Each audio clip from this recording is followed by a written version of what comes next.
Hello, Internet! Shouth is here, and it's time for another episode of Arena Time here on ShoutStone. We are following Day9 as he makes his way through the arena, currently up 1-0. As we go into game number 2, it is Valeera versus Anduin.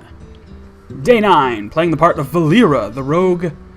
Changbi playing the part of Anduin, the priest. Another RVP matchup, if you will, rogue versus priest. It's not so easy to do it like it is in StarCraft, where you can just say, oh, PvP or TVP or ZVP or whatever kind of nonsense you want to say. Can't really do that here. Warrior, Warlock. Is that really it? That'd be hilarious if that was actually it, and I can't think of anything else. But anyway, let's just get into the game right now.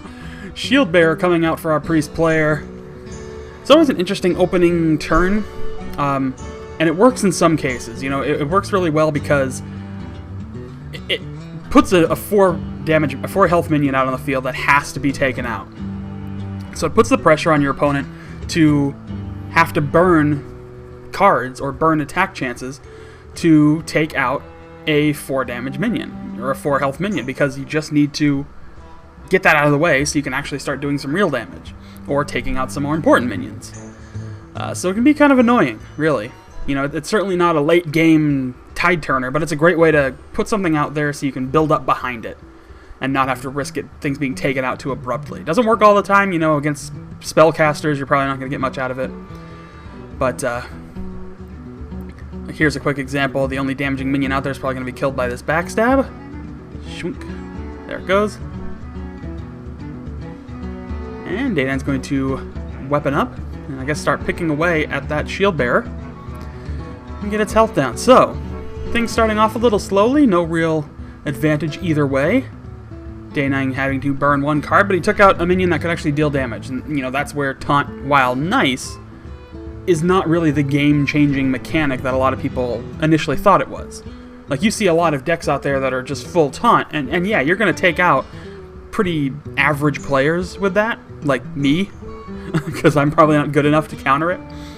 But the fact is that a lot of taunt isn't really as beneficial as it can be, because a player who knows what they're doing can take stuff out pretty well. Alright, so Day9's going to put that Thrallmar Farseer out on the field. It can be taken out by that Cobra, should our priest player want to go that route, especially now that he buffs it up with the Shattered Sun Cleric, give it a little bit of extra health. I mean, it was going to die anyway because of the Cobra's mechanic, but at least it gives it another bit of extra health. Smart move. Go on. Do it. I don't know why he's not doing it.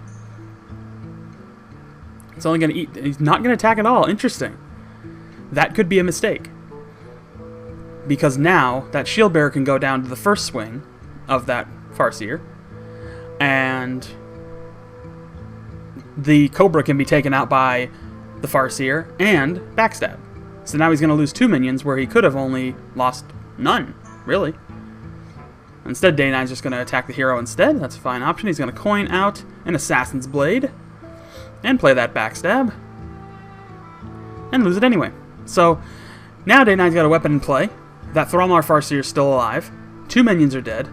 And Day9's got a pretty good position right now. So, you know, I'm not really sure why he made that choice. Yeah, he probably would have lost that Cobra on the next turn anyway, or, you know, most likely. But, you know, at least take that minion off the field. It forces Day9 to have to play more options to get rid of something even like a 0-4 taunt minion. So, oh well. Iron Fur Grizzly coming out for the priest player. Another 3-3. Day9 eyeballing that Cold Blood, which will make that... It could make that Farseer a pretty nasty little minion. Alright, so Day9's going to take out that Iron Fur Grizzly. He's going to play the Dark Iron Dwarf, and he's going to follow it up with Cold Blood, and look at that. 16 damage. Ba-boom! Ba-boom! Oh my. Well, time to take out that Farseer, methinks. Because his neglect to take it out has now cost him severely, and now our priest player is in a big hole that he's going to have to climb out of. He can very easily take it out. He could sacrifice both of those Murlocs, he could sacrifice the one Shattered Sun Cleric, which will probably be the better trade because you want to have more minion numbers, I'd say. Or Shadow Word Death, works just as well. Perfect. So he saves his minions, spends one of his spell cards for a very useful kill, but it's still down to 12 HP as the game rolls forward.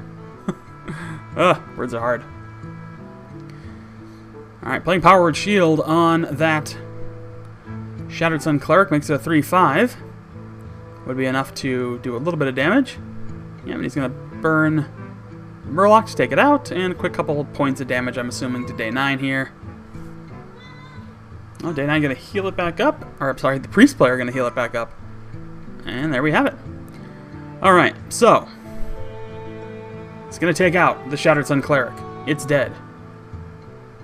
Crocalus coming out. Dark Iron Dwarf buffs it up. Still sitting on that Cold Blood, but he also is sitting on that Venture Company Mercenary, and still has one good swing left in that Assassin's Blade. So that is, yeah, he's pretty much got this game in the bag if these minions stay alive this turn. Ravenhold Assassin, I don't think is going to do anything.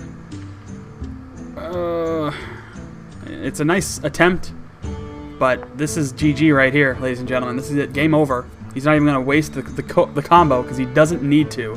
That will do it. Day9, in convincing fashion, takes out the Priest player pretty thoroughly, 16-0. So, there you have it. That's going to do it for today's episode of ShoutStone. I'll be back tomorrow, hopefully, with another episode, as always. So don't forget to subscribe to this channel for daily updates, like the video, leave a comment, and find me on Facebook and on Twitter. Thanks a lot for watching, folks, and I will see you all next time.